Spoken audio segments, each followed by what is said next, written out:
In today's video, I'll show you on how you can fix Parsec error 6023 step-by-step troubleshooting guide.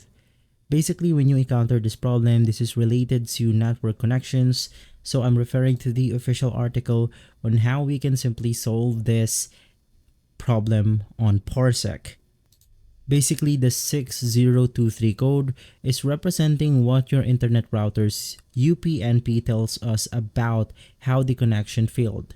Basically, when you try joining a host computer, UPnP is often disabled in corporate networks but is useful in regular consumer home network.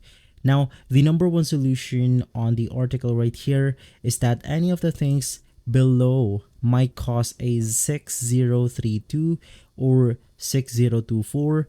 Checking everything below on both computers, client and host, will ensure the machines are open as possible for a connection. The app only needs one of the machines to be sufficiently open to allow peer-to-peer connection, so a step that is not possible on one machine but works on another may be sufficient to allow the connection to happen. The first thing that we want to do into one of the computers is to restart the computer and router.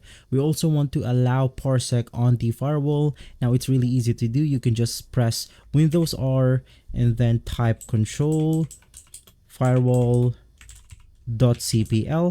and basically this window will show up, on which you have to click on the allow app or feature through the Windows Defender firewall, and you want to make sure that you allow Parsec to the firewall of Windows. Basically, you just want to make sure that the Parsec is allowed onto your computer. You want to make sure that the check for private and public is enabled. From there, another thing that we can do is to make sure that our home router or our home isn't using two routers. From there, we can then go ahead and basically fix the problem. If not, you can simply uninstall Parsec on both computers and reinstall a fresh copy of Parsec, ensuring the factory default setting on the freshly installed.